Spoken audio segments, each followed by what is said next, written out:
ये पूरी रिएक्शन हमारी बैलेंस हो गई, ठीक है। अब इसके बाद हम इसको आगे रिएक्शन करवाते हैं, दैट इज़ मरकरी ऑक्साइड को अगर हम हीट करेंगे, ये सॉलिड है, ठीक है। तो इसको जब हमने हीट किया, ठीक है, अच्छा यहाँ पे सॉलिड है, हाँ ठीक है। तो ये Hg प्लस O2 रिलीज होगा, ठीक है। अब देख लो ये जहाँ पे 2 है, यहाँ पे तो एक ही है, इसको मल्टीप्लाई करो 2 से, तो ये भी मल्टीप्लाई हो जाएगा 2 से। अब देख लो बैलेंस है, एकदम बैलेंस है, ठीक है। ये लिक्विड हो जाता है मरकरी, ठीक है, लिक्विड स्टेट पाया जाता है रूम टेम्परेचर में। देख लो HgO हो गया solid and at the same time Hg liquid हो गया एंड प्लस O2 गैशियस, ठीक। अब एक और हमारा यहाँ पर हमने बेसिकली क्या किया, पहले तो मरकरी को नॉर्मल एयर के अंदर हीट करवा दिया, तो उससे उसका ऑक्साइड बन गया। देन फिर उस ऑक्साइड को हमने और हीट किया, तो फर्दर तो हमको मरकरी एक्सट्रैक्ट हो गया।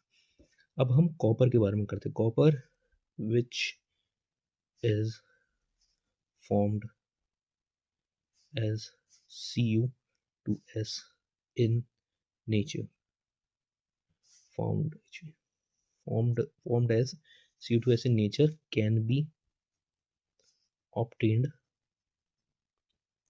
from ore by heating in air. Example के लिए से Cu2S plus 3O2 gaseous heat, that is 2Cu2S plus 2SO2 gaseous. Basically ये रिएक्शन और बेसिकली आप बार बार करोगे तो आपको याद हो जाएगी, ठीक है। एक बार चेक कर लेते हैं, दो कॉपर 4 कॉपर है इधर, भी 4 कॉपर है, सल्फर यहाँ 2 है, सल्फर यहाँ पर भी 2 है, ऑक्सीजन यहाँ पर 6 है, यहाँ पर भी ऑक्सीजन 6 है, तो पूरी रिएक्शन हमारी बैलेंस हो गई ये बार। तो बेसिकली यहाँ पर हमने कॉपर को ऑक्सीजन के साथ हीट किया, तो ये हमारा कॉपर ऑक्साइड फॉर्म हो गया, ठीक है। दूसरी जो इसका है नेक्स्ट, दैट इज, अच्छा ये एयर के अंदर बर्न करना इन द सेंस ऑक्सीजन है, तो ऑब्वियसली भाई ऑक्सीजन से ही कंबशन होता है, आमतौर कार्बन डाइऑक्साइड थोड़ा कंबशन होगा, कंबशन एक्सटिंग्विश करता है कार्बन डाइऑक्साइड, ठीक है। अब इसका कॉपर का ऑक्साइड को प्लस हम रिएक्ट करवाते हैं CO2 सल्फर में, ठीक है। तो ये हीट होकर के 6Cu solid plus sulphur dioxide gaseous form कर देगा। अब देख लो सल्फर एक है, कॉपर 2 है, कॉपर 2 2 4 6 हो गए, 6 कॉपर हो गए, ऑक्सीजन 2 हो गया, ऑक्सीजन 2 हो गया, तो रिएक्शन और बैलेंस हो गई।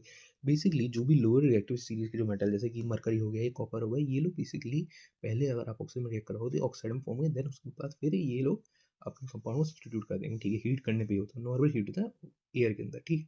ठीक है, तो बेसिकली इस रिएक्शन के अंदर हमें बेसिकली जो मरकरी सल्फाइड था और जो कॉपर सल्फाइड था उसको हमने एक्सट्रैक्ट कर दिया, उसके कंपोनेंट दैट इज कॉपर और मरकरी के अंदर bye basically heating in presence of oxygen, ठीक है। तो नॉर्मली ये एयर के अंदर हीट करने से हो जाता है।